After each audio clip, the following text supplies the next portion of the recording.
So, hey, MaryAnn, Hey, Scott. man, I'm really glad that you acquiesced to my request to have a conversation. Quiesce to your request. I like that. That's a Um, line. That's a line from that I use over and over again from Pirates of the Caribbean, where the girl, I forget her name, the girl, she's on like one of the pirate ships, and she says Keira she wants to Knightley. like Keira Knightley, yeah. She's on the pirate ship and she wants to get back ashore, and he says something like, I disinclined to acquiesce to your request. And I was like, dude, that's such a good line. I'm gonna use that all the time. You just want to be Jack Sparrow. Yeah, yeah, dude. My wife wishes I was Jack Sparrow, so yeah. Your wife wishes you were Jack Sparrow. That's awesome. Oh, all right, let's get too personal. So so tell me about, I know about you, but tell the others who are watching a little bit about you. Where are you and what do you do? Where am I? I'm in South Carolina. Okay. And what I do now is come alongside and coach and cheer church leaders to build healthy volunteer teams. Healthy volunteer And teams. healthy volunteer teams. And I think there's a difference. It's funny. I was talking with my bestie this morning, and I get a lot of like I can come in and do that thing they call secret shopping or secret worshiping. Yeah, yeah. And I just feel like that's just like you go to the doctor and the doctor tells you, yeah, this is what's wrong, but I'm not going to tell you how to fix it. And it's like, well, that was helpful. That's a And diagnosis, but so, not like but I a think I mean, you need that first step, right? You need to know, do we even know there's anything uh-huh. that needs some help? That's But why I then stay what away you from the doctor, by the way. I've really, never gone to the doctor and gotten good news. So that's true. it's always stuff Especially to you get fix. my I'm like, I age. know I have stuff to fix. I'm not paying Do you it. to tell me. Yeah, do it now before it gets worse, Scott. As you get older, True, it's not true, going to true. get any better. I'm telling you. But I think what happens is then it's like, what's next? And then what do we do with this? Or have resources and I send documents and I think can do 1 hour things or what have you. And it's not the same because I used to be on church staff and I understand that Sunday comes every Sunday. Yeah, And never even when I'm stops. talking with some people, they're like, okay, I know you sent that to me, but it's been several months and I don't remember, which I get. So what I love doing is just taking a longer span of time, and I do a lot over Zoom, like coaching, and we can work through the process together, and they download and say, I had my meeting with these volunteers. These are all their objections. This is what's awful. And I'm like, that's normal. Uh-huh. And just walking with them through everything and helping them either reset or realign, and just have someone said to me this week, she's like, I just am so glad I have someone to talk to about this because there's nobody else to really download that gets it. Like being Hmm. on staff, working with volunteers, having 15 other items that you're responsible for, Yeah. and still Sunday's coming. So I just want to help church staff and church leaders, volunteers get healthy and build healthy teams So because you're like the doc, like you're like a ministry or volunteer team doctor along with the fitness trainer. Like you can diagnose for sure, right? You can for like put sure. the Hmm. the thermometer or like, that stethoscope. You can That's figure out what's better. going on. Yeah. But then also you can also like really primarily the value is that you help them get healthier, Yeah. help make their volunteer team healthier. Yes, yes. Because here's the thing: no matter what size church I am talking, it's all the same issues. I don't care if you're dealing with 30 volunteers or 200 volunteers or 1,000. It's the same, Uh-huh. Uh-huh. right? It's the same. So, but I understand also culture, church cultures, demographics, size comes into Sure. play. So being able to really tailor that is important, I think. So here's a fun way. You'll get this. My mom's Japanese. I Mm-hmm. was raised Buddhist. So here's the thing about me. I wasn't raised in the church. I was raised Mm-hmm. Buddhist, was not invited to church until I was 40. So my perspective of what it's like to be in church comes from a different place, very judgmental, church people boring, don't waste my time, all this stuff, right? And then I'm in church. And so I think about one of my favorite meals I love to make for people, especially in a neighborhood when they're sick, is my mom's fried rice. And when I was working in banking and what have you, and there was a potluck or anything, I always brought the fried rice because I knew no one else was going to bring fried rice. There'd be no duplicates of that. Sure. And folks were like, got to have the recipe. And I'd give them the recipe, and it'd be my mom's recipe. And they would come back to work and go, it wasn't the same. And I'm like, well, did you do this? Did you do that? And they're going, yeah, I think I did. And they tried again. No, it was too soupy. It got to the point where I literally was having like cooking classes in my house. Like I said, I'll come to your house and cook with you in your house. And I would do that. I went to so many people's houses and make fried rice. And it wasn't just the recipe, right? It wasn't just the things. It was going, oh, you stirred it too much. Uh-huh. Oh, when I say over seasoned, I'm so not kidding. Over seasoned. And they're like, oh, you mean really over seasoned? And I'm like, right, because you're adding all this white bland rice. And now you feel like you need a lot of soy sauce. And now you're making it soggy. So Uh-huh. you needed to overseason. So I kind of think of that as what I do when you talk about a doctor. It's like being a little Asian fried rice chef. I can send you the recipe, or I can help you do it with you. Well, so that's probably worth talking about because I love fried rice. I mean, who doesn't love fried rice? So, I mean, No one I've met. no, I had fried rice last night actually. What It was kind? not great. It was like a takeout Chinese takeout place. Oh, Not great. I'm sorry. It was cheap. Sorry. And I've never really made good fried rice myself. It's like, well, I've tried So it, but if you come and we talk about eating, if you come to my town, yeah, I'll make yeah, you yeah, fried rice. yeah. Oh, perfect. We're gonna be in your Bring your town, kids. so dude, my Bring your kids, kids my and just kids love some fried rice. do they? Okay. Well, that's what we'll do. We'll make fried rice at my place. Perfect. Good. I'm gonna write that down. I want some fried rice from a legit, especially if you've been teaching other people how to do it, for sure. Okay, so let's get into a topic. Okay. The first topic I want to talk about is a couple of years ago when you and I met. One of the things that you kind of blew my mind with was there are several things, and just about everything in here you blew my mind with something. But one of the things you blew my mind with was your team structure, and which is not something that typically would blow somebody's mind, but how the reason you structure your team the way you structure your teams, your volunteer teams specifically, um, from a logistics perspective, but also like a culture forming perspective. Like your team structures are not just because it's an efficient way to schedule people and to make sure all your holes are filled. Like that's maybe a byproduct of the team structure, right? You cover your bases. It's like, Mm-hmm. well, bare minimum, you're going to cover your bases for roles. But Right. there's a team culture thing that really drives why you structure your teams the way you do. And I'm bearing the lead a little bit, but Mm-hmm. I want to be clear that like your team structure format is unique because it's a culture focus, not because it's an efficiency of ministry focus.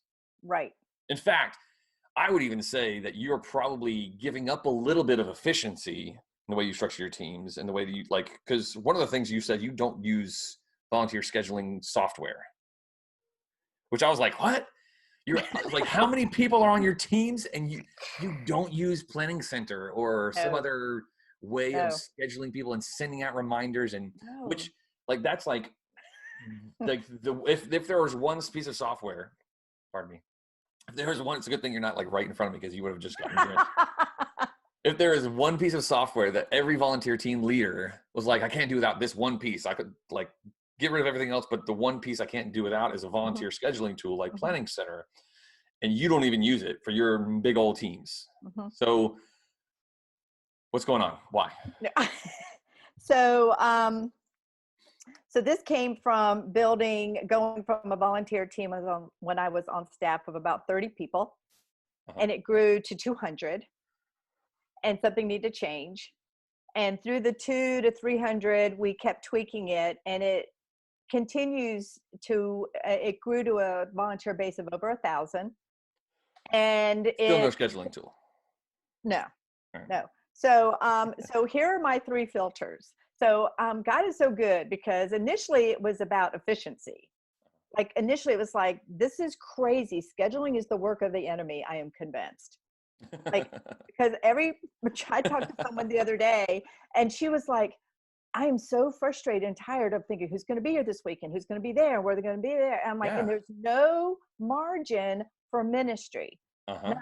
And so not only are you worn out from the scheduling, you're just worn out and bitter honestly, sometimes like and angry. And so it's like, and yet they have these tools. So it started from there, but God takes our offering and he goes with it. And what I learned from that is three things. If you're only listening to this and you're not watching the video, she did a mind blown expression when she said. So, I do that a lot. We need major subtitles here. Go ahead. Sorry. Here's my three filters. In working in building a team structure or anything. Number one, is it relational? Uh-huh. Number two, is it sustainable? Number three, is it scalable? So someone would say, oh, you did that with 1,000 people. But when we would launch a campus and we would launch it with maybe 200 people and maybe 50 or 40 would volunteer, how do we take that and it was scalable? Uh-huh. And we didn't have to reinvent the wheel. So when most people say scalable, they think, how can I take what I'm doing at a small thing and make it bigger? What you're talking about is we have this 1,000 person volunteer team. We need to scale it down without reinventing the wheel. Right. Back down to 50 volunteers. Yep. I'm backwards on everything, Scott. I'm just a backwards girl. That's really interesting though. I mean, because if you're creating systems at 1,000 people, you launch a campus or you create a new ministry or whatever, or you split off a team or a new department and you've got 50 people, a lot of those people a lot of leaders are going to think, I got to start fresh with a 50 person formatted system. And you're saying like, whatever we do at 1,000 people needs to work at 50 people. Yes. And I'm going to give a little shout out. I think you're familiar with this folks, the 95 Network. Sure. Yeah. Because their whole thing is 95% of churches are 500 and less. Right. In size. So I was working in a church that was over 10,000 in size. So I think it's an outlier. Yeah, it's a little bit. So I love that this thing that was created works for 95% of the churches that I talk to. And so it does work that way. And I think all I'm doing, oh my goodness, it seems simple, but this is where the coaching comes in, because I think a lot of folks get stuck in the model of it can't be that simple.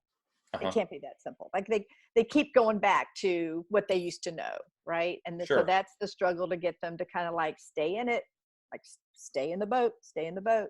So we build teams, first of all, and then we have to define what is a team.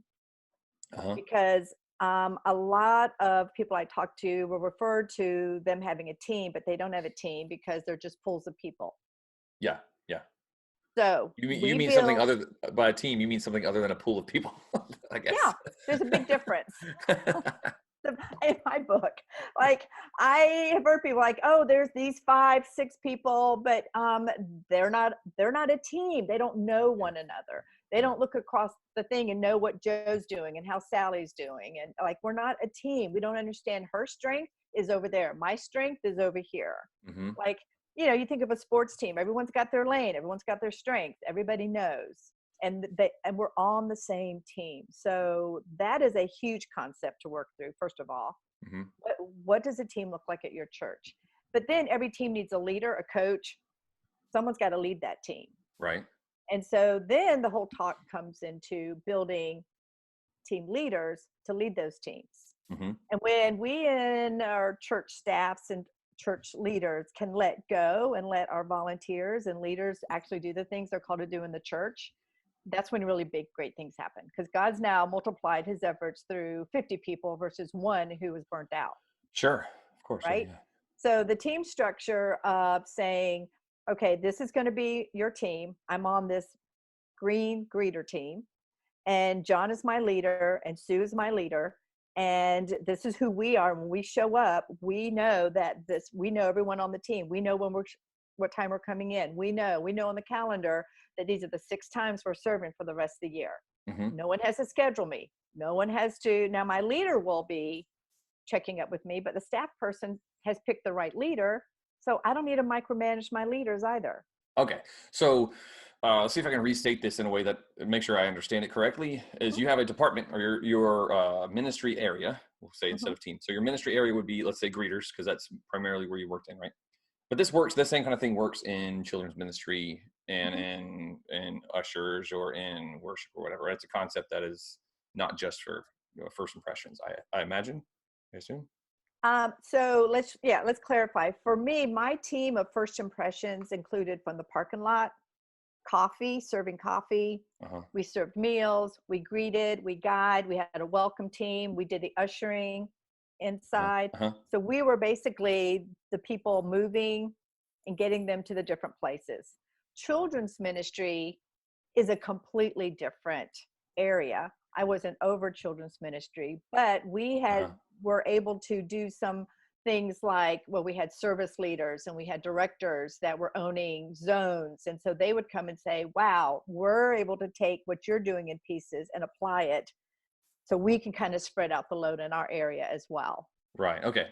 Okay. So this MaryAnn's Team concept, trademark TM, is that your ministry area of first impressions is not the team. That's your ministry area, correct? Mm-hmm. Like when you say team, you don't mean first impressions.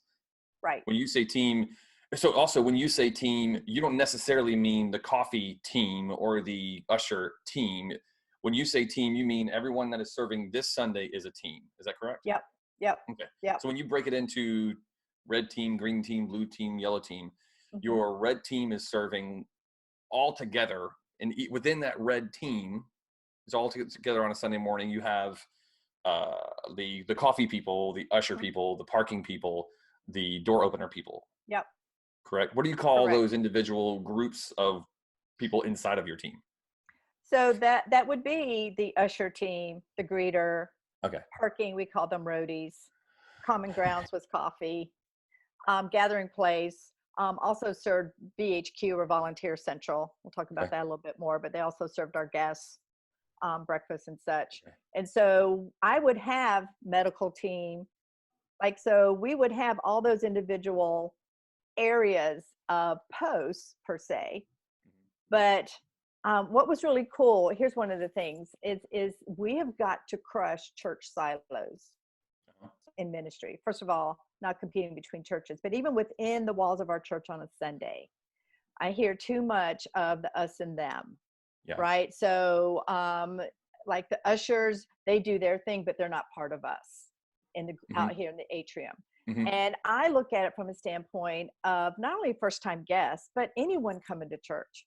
Like, we're coming to church. So when I go to a hotel, we were actually in Disney World a couple weeks ago. Hey. And hadn't been there, like, I've never been there to stay like that, but took my husband. We were just When there we this past walked weekend. in, you were there last weekend. First time in 25 years. Yeah. We missed it by just 2 weeks. Ridden the rides together. But when I walked into the resort hotel, it wasn't my job to go, are they going to take care of me or are they going to take care of me? Sure. Like, can I talk to that person or am I allowed to talk to this person? Mm-hmm. Or will they know? Well, how hard is this going to be? So particularly churches, I mean, we're here. We're glad you came. So I always go back to Isaiah, where it talks about we take the mountains and he says, and we flatten them, and the valleys we make high, we level, and the rough plains are made smooth. And the big point of it all is so that they will see the Lord. Mm-hmm. So if there's a divot, you know, when you're walking across the plain and you go for hole, man, that really hurts. Like, that's not a great experience. So if I come in and it's like crickets in the parking lot and I don't even really notice it, but whatever. And then someone says hi to me, I'm like, okay, that's what you do at church. They were kind of friendly. And then I go sit inside your worship center auditorium and nobody talks to me. Okay. You know, it could be like, all right, I guess. Yeah. But see, I don't believe Jesus died for, okay, I guess. Right. That's just where I come from. I'm just like, it's not that hard to smile and talk to someone. He died. We can just smile and talk to someone. I don't think it's on the same level. Right. So when someone comes to church, even if they've been to church a long time, and they're able to go, and then God does that supernatural thing where he's using it and letting them know, see, I saw you. See, you're seen. Oh, it's a good thing you came today. You almost didn't come today. Look at that. Look at that. Isn't this nice? Aren't you comfortable? Now you can listen to this crazy message I prepared for you. Mm-hmm. And so I don't think there should be an us and them. We should have it seamless where they come and they leave and they're like, I don't know what just happened at church today, but something happened. And so by bringing the people teams, not only for the individual areas that people serve, but like if it was the red team and there was red greeters and red everything, mm-hmm. then we all would get together in the morning and look around the entire room and go, it's on us today. Mm-hmm. So we would have situations where if we were low in the parking lot, ushers would go volunteer to go serve in the parking lot. Like, we were there to help one another, right? We're Hmm. really Hmm. brothers and sisters. We're here to make today the day. Well, so you just kind of blew past a phrase, which this is one of the things I think that you are so naturally talented at, is like expressing things in ways that are really natural but also impactful, right? So I'm sure that somebody else, you're aware of that. But so you just said we all get together. The red team gets together on a Sunday morning, and we look at each other and we say to ourselves, "This is on us today." You just said that, right? Paraphrasing you. Hmm. And that's one thing that I think is uh, really absolutely important. I don't know that a lot of leaders will push onto their people to impress upon their people that we have people coming today, and it is our responsibility. There's no one else that is going to make them feel welcome Hmm. today. There's no one else that is going to take a nervous single mom with her kids coming in, wondering if her kids are going to embarrass her today, Right. or the old couple who hasn't been to church in 20 years, or the 40-year-old who's never been invited to church, or whatever it is. There's no one else in our church is responsible for making that person feel welcome and at home and safe and comfortable and loved and seen and all those things. That is like, it is our responsibility. And like I think that's a really important thing. I mean, if Yes. if my volunteers are like, well, I'm here to help out, like I'm here Mm. to do what I can, Hmm. I'm here to serve. That's a very different attitude than if I don't smile and shake a hand and open the door and walk a Hmm. person from their car to the door, the front doorstep, or uh, ask a question, ask some kind of meaningful question when when I'm walking the parent from the atrium to the kids area. Then that person completely falls through the cracks and is not loved. And so Yep. if I don't do it, it doesn't happen. Versus somebody will make that person feel welcome. Right.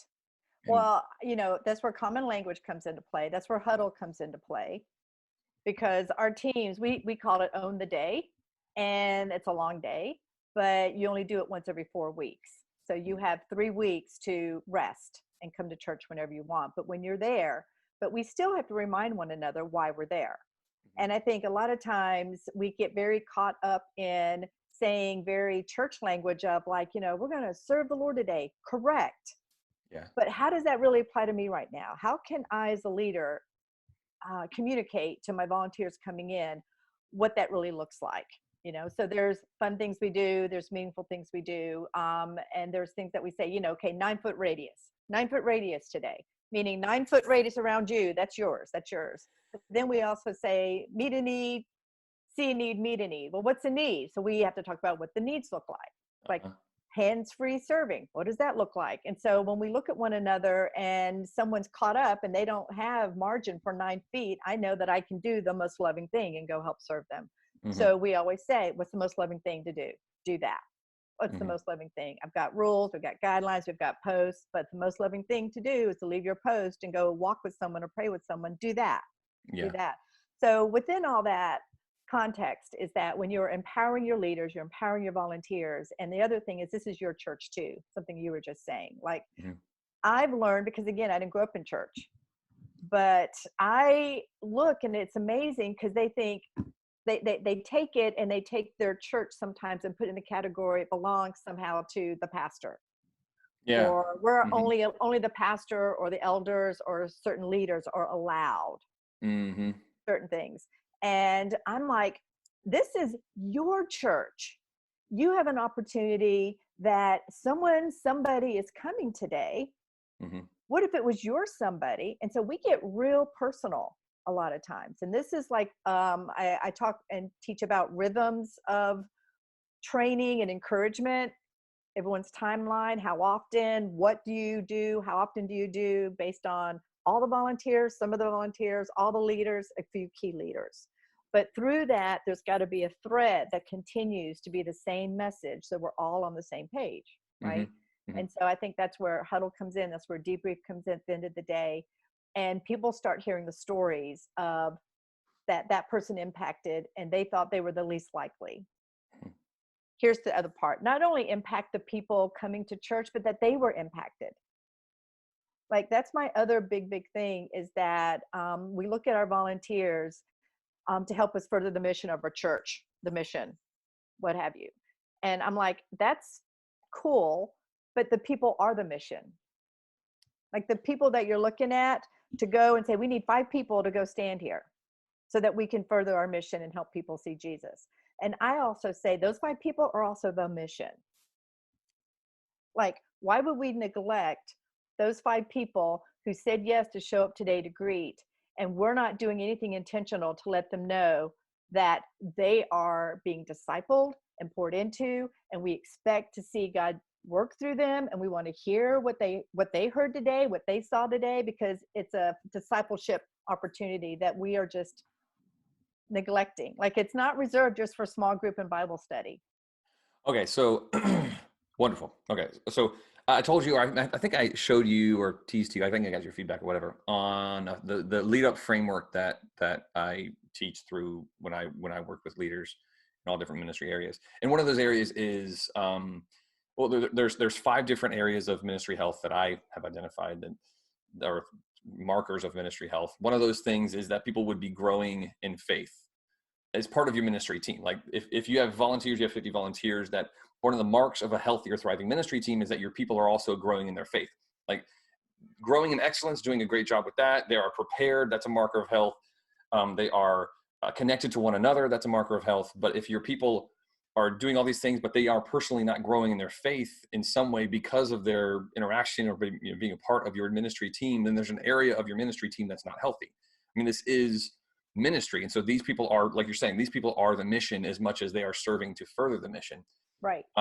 So can you get tactical for me and explain how you coach or how you lead leaders to treat their volunteers as the mission? Not, I mean, like, so let's say like, okay, you've expressed they are the mission and they get it. Like they're like, oh, okay, yeah, you're right. They are the mission. What do you coach them to do tactically to help to disciple that person or to help them to grow in their faith or whatever, whatever the spiritual development discipleship goal is for them?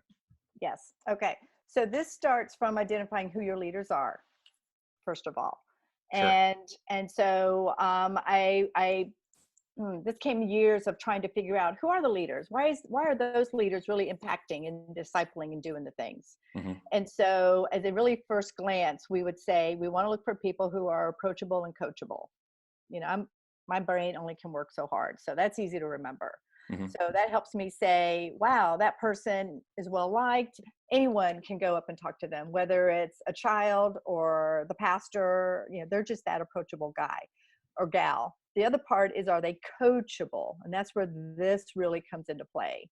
Mm-hmm. And coachable meaning they're leaning in, they're asking questions, they're not in there. So when I would have folks say, oh, I lead a so-and-so at my department, my company, I can be a leader. That's not the test for me. So bringing them in and say, we're going to do it God's way, which is going to be, again, opposite of everything the world says of how we're going to lead. You are going to actually be a servant. And your real mission here is to be a ministry and learn and know your people. It's just knowing your people. If you know that this person on your team loves the Lord and is just a rock star, then it's my responsibility to learn from that person. I'm like, wow, you're awesome. Right. And not be intimidated by them, but just say, hey, you want to co-lead this with me? And, and tell other people this guy is a great resource. And, if they're ready and if it's timing, there's a lot of things. But you also know the person who doesn't know Jesus maybe on your team, or the person who just became a new believer. So my job as a leader, when we go through, I do a leadership 101 with my potential leaders, is to go walk through a 2.5-hour leadership talk that goes through all those things so that we can really teach them this is a ministry over you being over people. Mm-hmm. Do you have like a book that you use or a curriculum for that? I wrote a 2-page commitment form. You made it. Yeah. Okay. Well, then they can get in touch with you somewhere to. Yeah. But it's that information. There are so many great leadership books out there. I mean, and I'm a sponge with all that. I love reading it all. Love so much of it. Have you seen Mac Lake's Leading Leaders book? That one I don't know. I bet you'd like it.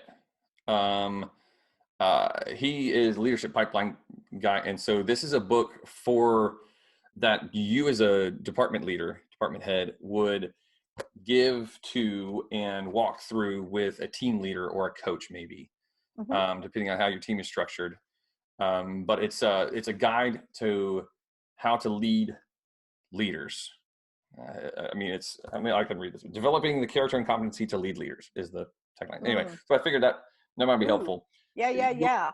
Thank Stuff, you. but if you're a sponge, here's a little more water to. Yeah, yeah, thank you. No, that looks like, because we always say I want to be a leader, building teams of leaders, right? And the Yeah. whole thing is that it's not just one, it's all of us. So when they come through that class, it's interesting because I realized I have to be very intentional. Like I can't assume anything, Right. right? So when Right. we would talk about, there were like 10 core things. We're going to talk about gossiping. We're going to talk about accountability. We're going to talk about how does it mean to really lead your team and support your team in a ministry function, accountability.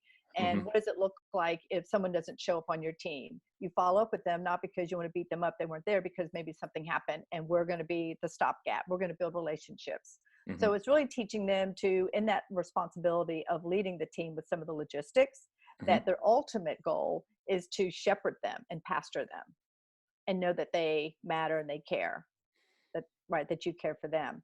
And so we do that from the get-go in identifying leaders. And when I tell people to come to that leadership meeting, it doesn't mean they're a leader.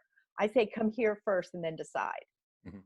So that helps people weed out like, oh, that's what you meant, what have you. And great conversations come up from that. And now I know my leaders. And then I teach my other leaders how to have those conversations with people as well. But then once they're on the team, depending on the level, the high level, what I call directors, which basically replaced me every Sunday, like they ran things. They had keys to everything. They had jobs for everything. I met with them monthly. And we would really dig into what's going on, feedback, and they had a voice and we had an agenda, and they would send me what were the hot topics that they needed input on.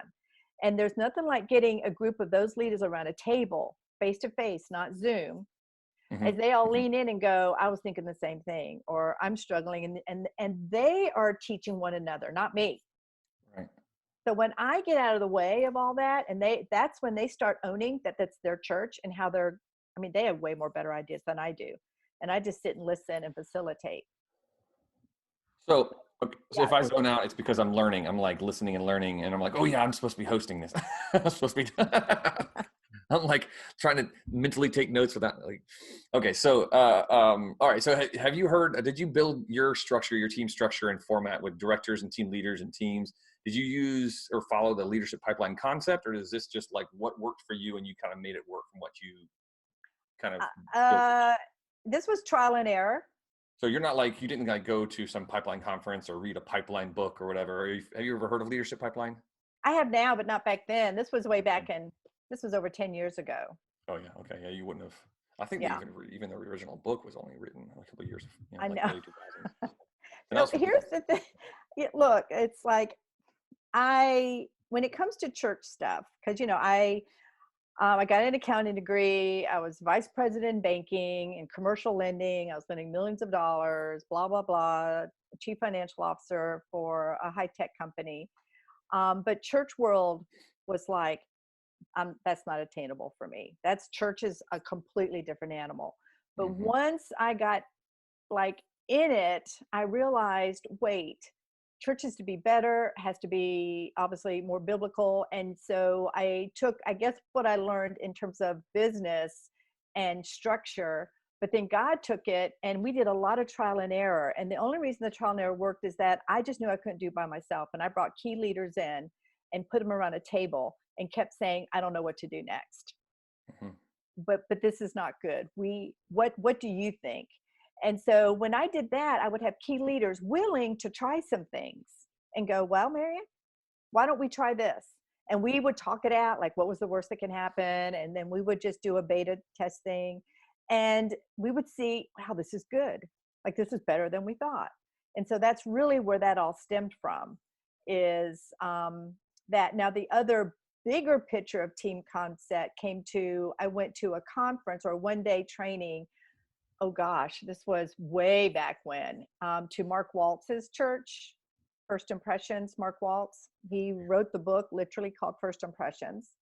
And I heard about it. So a couple of us went up to his church and he did like a 1-day workshop. And they talked about having teams that own the day. And I remember thinking, that sounded interesting, but I wouldn't know how that would work with us. So I just took that and then we started tweaking it for our church.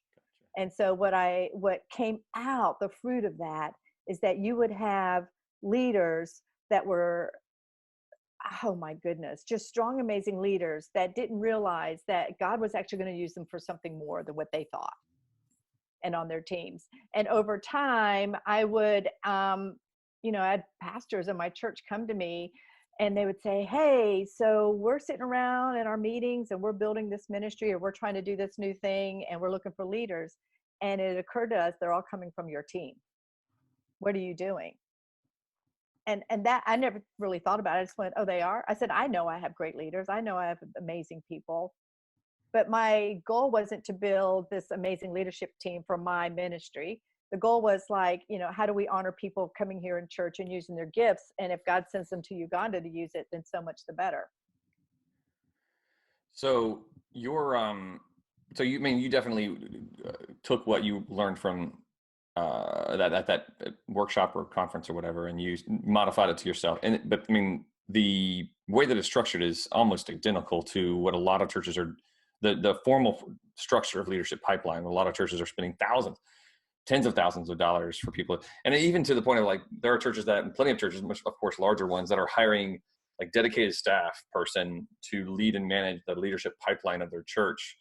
And you're just saying this is a thing that you can implement at a team specific, just an individual team level, mm-hmm. that will not just create some efficiencies on your team, but also this develops healthy team culture, or this will give you an avenue to develop healthy team culture because of things like you're not burning out as a leader because you're not like managing everything. You're empowering other people. And so that yes. empowerment also develops culture. You are empowering them with language that then seeps into the rest of the people. So all of these things are kind of really hinging on the structure of your team. Mm-hmm. Okay. And at the end of the day, leadership, right? So I spent a lot of my time then pouring into my key leaders. And if they were well poured into, then they would take care of all the team leaders. Because I would have 200 leaders at that point, and I couldn't pour into 200 leaders. Of course not, right. I wasn't supposed to. So what was really beautiful about it, when you talk about scalable and relational and all those things, that I knew if I could devote all my time into these 10, 16 people, then they knew they were equipped to do what they were to do within their different Sundays. Mm-hmm. And what would bubble up to the surface would be the exceptions and the wins. Mm-hmm. But it's high level of communication in a very easy way. I think it's way more relational, which is way more fun, and people will want to do it. They're not avoiding it now. Yeah. It's not a report. It's a beautiful thing. It's good. Yeah. Let me ask. Go ahead.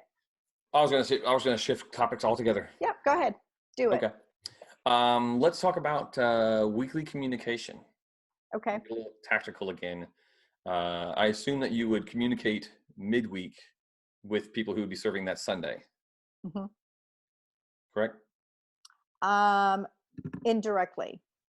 So you're not like MaryAnn, the director of First Impressions, sending out an email to 200 people. No. Okay, so explain to me how I did that at one point. That was bad. Well, okay, let's start with that. Why was that bad? Why did that not work for your team? First of all, it was burning me out, right? It was a lot. Send that email each week? Not only to send it, I mean, and I guess you would know, on church staff, it's like one more thing. Yeah, there's always and when you think about like all the people, and it wasn't, here's the thing, it's not just sending the email out, it's getting 500 responses back. You know what I'm saying? Even though you said 200, you get 500 back. Right, yeah. And so now you're getting all these replies like, what? Or, oh, I have a question that had nothing to do with the email whatsoever. Uh-huh. But just the fact that they got it from me was replying. So then that became a whole nother thing. So it's like, okay. So really, my communication was only for my director. Okay. So that would be, I would have 2 directors per Sunday. Mm-hmm. So on Monday, it was two people who we were already meeting monthly. They understood everything. They had my texts. We were communicating all the time, right? And so I didn't have to worry about that. I could say, hey, guys, this is what we're doing. And we were on the same page. Then they would take that information and they would send it to their team leaders, because their team are the team leaders. Right. So that's the other layer I think some people forget. So if I'm pouring into these directors, and there's 2 coming on this Sunday, and we have a leader greeting and ushering and coffee and parking, I may have 8 to 10 leaders coming up that Sunday. Well, who's pouring into those leaders if MaryAnn's not? Those directors. Directors. Gotcha. That's their team. They're knowing who they are. What are their struggles? Is their team strong? Is their team weak? Does their team need more training? Did their team all of a sudden lose half the people? Why? What's going on? So they know how to talk to the leaders. So you're saying, like, if you have a red team and a green team, you have a red team director or 2 red team directors? I always do 2 for everything. I'm like Noah's Ark. So if you have a team of 8 greeters, I would have 2 team leaders. Okay. I don't care what the number is. You just want 2 people. Now, you don't always have 2, but that's the goal. Sure. And then I'd always have 2 directors on every Sunday. Okay. So if you have 4 teams, red, green, blue, yellow, whatever, you have 2 directors over each. Sorry. Day. Yeah. So over each team, which would be each day of the month or each Sunday of the month. Right. And so then you are like, okay, I know first Sunday of the month is red team. This is how you kind of do it. Like, so first Sunday of the month, red team does every first Sunday, correct? No, we don't do first, second, third Sunday, because then you have to wrestle with 5th Sundays. So how did you? Yes, okay, then help. So how did you organize what team won what Sunday? We just counted. Or just pre-schedule it for the whole. 1, 2, 3, 4, and the whole year. Here are the red dates. Oh, that you just schedule the whole year 1, 2, 3, 4, 1, 2, 3, 4. So every 4th Sunday or 5th or whatever. Then how do you? I'm not good at math. Every 4th or 5th Sunday, whatever, is the red team. Yeah. And that's on a calendar. And so if you're like, I forget whatever team is this week, you could just go look at your Sunday and see what the team is. What the color is. And that just that tells you exactly who you need, what directors you need to communicate with. And really that's all you have to worry about is just the director and helping them to then work with their team leaders. The team leaders. The team leaders had to worry about what greeters were coming and all that good stuff. I see. Okay. That's a lot of leadership trust. Yes. I mean, because that's like, and here's I think probably where a lot of leaders have heartburn and get anxious because you are responsible for the coffee. Like if the pastor walks through the atrium, the lobby or whatever, and sees that the coffee pots are empty, the urns are empty, he's going to look at MaryAnn. He's not going to look at the director. He's not going to look at the team leader. He's not going to look at the volunteer. Like he's going to look to you and be like, hey, Sunday coffee urns were empty by the second service. Right. And as a leader, it's not my job to fill them. It's my job to figure out what happened and how can we make it better. Right. Like a lot of leaders get into then I need to fill up the coffee pot. Right. Yeah. No. And so that's when, so one of the things was, this is a great example. I love that, is we'd always want the auditorium count first thing Monday morning. So back in the day, I don't know what they do. Back in the day, our auditorium seated like 1459. I remember that number forever. 1459. And the way we counted attendance in the auditorium is we counted empty seats. Sure, makes sense. And we zoned it, we had A, B, C, D. And so each usher was assigned a section. So he could say, 5 empty seats in section B. That's how we did the count. Sure. Monday morning, I wouldn't have the count. And so, yes, it would be, MaryAnn, where's the count? Where's the count? And I'm chasing. I thought we had it. They're supposed to write it down, blah, blah, blah, all the things. Right. So now it got to the point where it's like, it was Blue Sunday. I know exactly who and what needs to happen. But really, I didn't even call that head usher. I got the director. Because the director needed to understand what processes didn't happen on Sunday that caused this to be a glitch. Because when MaryAnn gets a call on Monday, we all get the call on Monday. Right? It became not a MaryAnn problem, it became a team issue. And then I had a lot of other minds, smarter minds, figuring out ways to fix it. They're like, because we're asking them to do that. But MaryAnn, all we need to do is this, and then we'll always have it. And I went, well, that's brilliant. Why didn't I think of it? And so that really helped with elevating accountability. Right? So in the beginning, there's a lot of that happens. But then once people are like, oh, she's going to call you, or you're going to get an email or a text because there's an urgency now with something that, you know, we were charged to take care of. Mm-hmm. But that became an opportunity for me to say, copy's important, or the count was important because why? Mm-hmm. Because, you know, someone didn't have coffee. But let's talk about the bigger issue.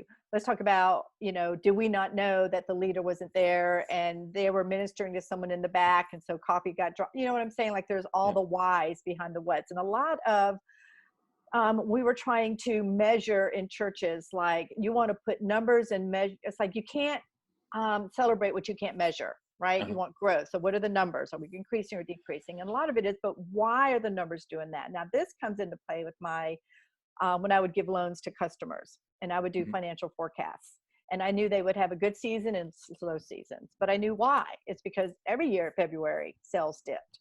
Mm-hmm. So they would freak out that sales were dipping. And I said, remember, we had this conversation. Every February, your season dips. So we're going to compensate that with whatever. So the same thing with my volunteer issues. It's like, yes, this happened, but why did it happen? Is it something that I dropped the ball in? Is it something that we shouldn't be doing anyways? Is it something that, you know, I didn't equip them, and, or sometimes we just forget? But I get more caught up in the why and letting other leaders come help me solve it. Mm-hmm. And once they see that they can be part of it, that they are responsible for it, that's where ownership really starts to come in as well. So then I can trust them. We talk about trust a lot, about having each other's back. And so when leaders come on, it's like, I need to know that I know that I know that you know Jesus. Because we talk a lot about, I will probably unintentionally race through on a Sunday and maybe hurt your feelings, and I don't mean to hurt your feelings. And you may do or something, and we may get at odds with each other because we're people. Uh-huh. But because I know you wrote your testimony to me, I know that it's more than you coming to church your whole life. I know that you surrendered your life to Christ. And Mm-hmm. I know that you're doing something on a regular basis to stay fresh in his word. Not perfect, but Right. we're gonna always talk about that. Because when that happens, you have to know that when things go sideways, I will have your back. Because I have to know you're going to have my back. And then we're going to get together and resolve whatever it is. Mm-hmm. So that really speaks to your early issue about trust. Right. So it sounds like, so I feel like the conversation or the intention or the hope, whatever, around delegation and building teams with leaders, team leaders and all that kind of stuff, is discussed with the idea of reducing my workload as a leader and then leading through other people, and so that I will be less stressed. And what sounds like to me is, I mean, there is that factor, but there is a significant amount of work in leading and trusting people to lead and following up and communicating, even with a handful of team leaders versus 100, 50, 30, whatever it is, number of volunteers. You're still working. It's just a different type of work, right? It's not, Yep. it's not that you have, you know, fewer hours to fill in a week. I think that's another fear that a lot of ministry leaders have, is they're like, well, I'm the ministry leader. It's like, this is my job to get this done on Sundays.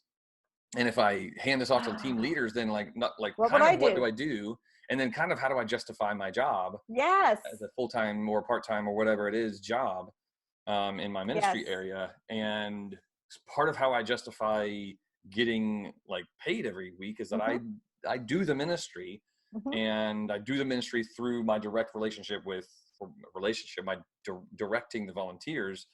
But if I then remove myself 1 degree or 2 degrees from the actual activity happening on a Sunday morning, then why am I here? Why am I a staff person? Yes. So There's one of the fear. things, there's fear. And you know, my thing is, the goal when I work with people is Sunday should be your easiest day. Oh boy, people! Easy. I imagine you get like laughs, like, that sounds Yeah. ridiculous. Oh, that's cute. Yeah. Friday is my easiest day. No, Sunday My should, because Friday I off. remember Saturday's not easy because I stress on I would walk Saturday. around and go like, and people, I know you're thinking, they pay me to do this, like, right? But what God taught me, and this is a whole trust thing, and this is a whole thing about, and I just heard a sermon on this, so it's fresh in my mind. You know, when the storm is raging and Jesus is sleeping in the boat, like, we have to trust and know that when things are going like this, like, it's not up to us to take care of every single item. And we don't want to be that person running around like a crazy person, because people see that. It's not attractive Right. at Yeah. all. I mean, people know, oh, or they'll be like, I think one of the things we talk about a burnout, and I call it, is your hair on fire. Mm-hmm. And you know your hair is starting to smoke and get on fire when you hear people say, oh, you're always so busy. And most of Mm. the time we think that's a badge of honor. We're Right. like, Sure. Our I am, culture. Yeah. That's American culture. Sure. right? And Sure. it's Sure. like, no, that's dumb. Like, that's wrong. That's a sign that your hair is on fire. And so what I learned in letting that go is that what God wanted to do with the extra margin was so much richer. Mm-hmm. Like, it was really, when I hear, but I just love the people. I'm like, great. But God wants you to really love on a group of people so they can love on a group of people. That's what discipleship is. Right. Right. Right. When he said, go make disciples, he didn't say it's you and nobody else. He was like, Mm-hmm. let's duplicate and duplicate and grow and grow and grow. So why are you holding it on so tightly for the fear? Yeah. I said, you got to trust that if you're called to do this, that God's going to take care of whatever someone's going to think or do. I mean, the God Mm-hmm. factor, again, in church blows my mind that we forget, because we get caught up in the world thinking of, I have to look busy. Mm-hmm. I have to look busy. Instead of, I need to not look busy, but I need to be available. Right? That's the bigger thing, not to be available. So then, I mean, that's when the really cool things happen. And there will always be, what are the things that only I can and should be doing on Sunday? And everything else should be delegated. Like what would that be? I mean, so if you've got all of your directing to the Mhm. volunteers that are doing the handshaking, that are filling the urns, that are answering the questions at the info desk, if you have team leaders that are handling that, Mhm. and you have directors that are helping the team leaders to make sure that the team leaders know like all the information, what's going on, and coaching the team leaders, if that all is happening under you, Mhm. what do you do Mhm. on a Sunday morning? Like, what else is there? I mean, if it were me, I'd be like, well, I probably wouldn't do the director thing, and I would just lead the team leaders, because like, what else would I do on a Sunday morning besides walk around with my coffee cup and, you know, like that Well, yeah. like the manager, So like the walk around manager. so we developed like what was crunch time. So like 5 minutes before the start of service through the first 15 minutes of start of service was crunch time. Mm-hmm. People coming in late, trying to get them moved in, get them going. So I would always just be available for that. Like I'll go in the parking lot if you need me to. Like, I'm just available, because there's a lot of things happening at that time. So you just want to be available. But I also had to disappear a lot, because what I learned is my mere presence would be like, she's watching us. Mm-hmm. She's judging us. She's like, and they were trying to make a decision. They kept coming to me. I said, you decide. And they're like, but what would you do? I said, I'm not going to tell you. So I literally went to my office and said, y'all got this. That was a beautiful thing, because that really told them I did trust them. And when I taught, I'll have your back, it's kind of like I had to prove it to them that Mm-hmm. whatever decision you make, I'll have your back. And so here's a crazy idea. Like, because we had two I like services. crazy ideas. Let's hear it. One of the services, like, I would go to one with my husband. During the other service, I had nothing to do. I would go to my office, get work to do, so I actually could be home with my family. You know what I'm saying? Instead of running So around you doing could, all, because yeah, what's the thing only I can do? Only I can be the mom to my kids. sure. Only I can be the wife to my husband. And I know, being on church staff, a lot of my meetings were after work, because that's when volunteers. Mm-hmm. So if there was some Mm-hmm. time that I could get back by taking a Sunday, an hour service, by being in my office, trusting my leaders to do their thing, and I am working unseen, but Mm-hmm. God sees, then I'm honoring my family. Mm-hmm. So there were little pieces that I could get done and could leave Sunday behind when Sunday was over, and know that I could hit Monday refreshed, and then hit it, So, hit it. so that's really good. I mean, like, that's one of the things that I've heard a lot of, especially children's ministry leaders, where, I mean, first impressions teams leaders, yes, but it's really heavily a problem in children's ministry, because the children's ministry director or staff person, whatever, always is in the children's wing, or whatever that wing is for the children's building, Mm-hmm. and so rarely gets to attend and just worship with their family, because they are the one answering the questions. They're the one walking the kid that's screaming so that two adults can stay in the room. Right. They're they're on every Sunday morning, not just Right. that every Sunday morning, like not just that Sunday morning's coming every week, but every Sunday morning is a work day for them. Right. In the sense that they Right. put 5 miles on their step counter every Sunday morning because they're working. And Exactly. so I mean, I'm a part of a lot of Facebook groups, and even just having my own conversations with children's ministry leaders. It's so common amongst that group that they approach burnout, especially by the end of the summer, and going into a new school year. They get like that July, August is a real stressful, anxious time for them. And also they're the ones that are most likely to need to go to another church to have a sabbatical, to Right. be able to attend a church, like to get refreshed. In fact, there was a question yesterday or day before in a 22,000 member Facebook group just for children's ministry leaders. And the question was, where do you go to refresh on a Sunday morning when you need a Sunday morning to just worship? Which that question alone is sad. Yep. Shows that they need to listen to this. But secondarily, the answers were also sad because there were, I don't know, 500 or 600 answers to the question. And it was a poll. It was like a Facebook poll. And almost everybody said, there's another church in town that I attend anonymously that I just go to, and I just sing and I listen and I just get refreshed. And I'm not on the clock. Yep. And this whole conversation is, I mean, even if just the outcome is that you can worship with your own church family on a regular basis and not feel like Sunday morning is the time that is the hardest and the That's right. most draining to you. Yes. Just that one outcome would be worth listening to this conversation. Yeah, I had a pastor ask me to come out, and he had a children's ministry. He wasn't sure with the growth they were doing if she was going to be right for the next level. And so well, let me just go spend a day with her. And one of the things I looked and I said, when do you go to church? Because, they had 3 services, I think. And so I let her know, hey, I'm going to go into this service. I'll meet you. What service are you going to? And she's like, no, I don't. I was like, no, that's not good. And she was doing what you said. And it's like, you can't lead people and tell them to be healthy and attend church if you're not doing it. Yeah. And all the people, particularly on church staff, they want to, they need to see you like sit there and go, Lord, I'm broken today. Like, you're human too. We are a church. We're not a factory, right? We have responsibilities, and we respect levels of responsibility and positions, what have you. But I think building leaders, it's like, okay, sat down with the one children's director, and I'm like, okay, in this wing, you need a wing director, whatever you want to call it.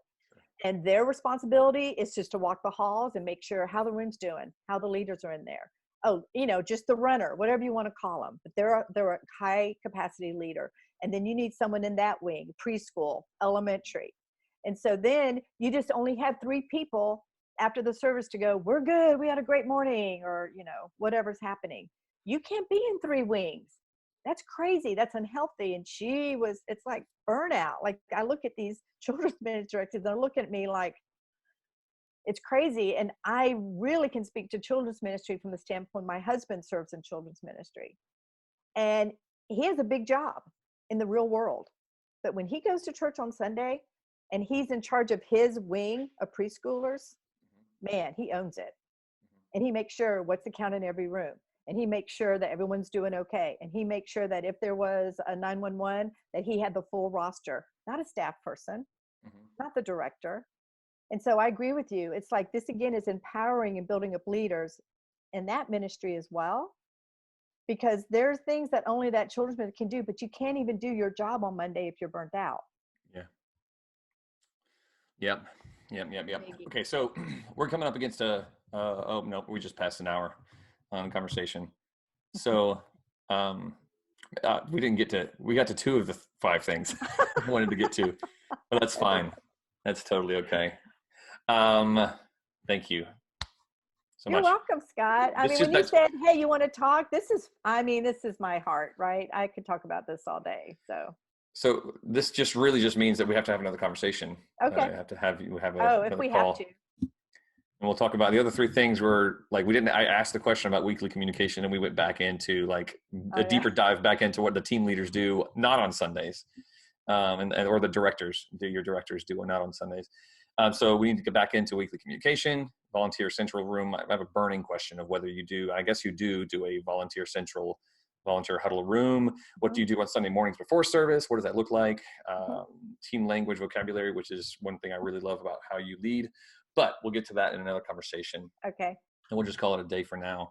Partially because I've had you for an hour and a half now and I've taken up enough of your time, and partially because I have to use the restroom. This Red Bull. All above. Hey, I think the biggest win is that we're going to eat fried rice together soon. Yes.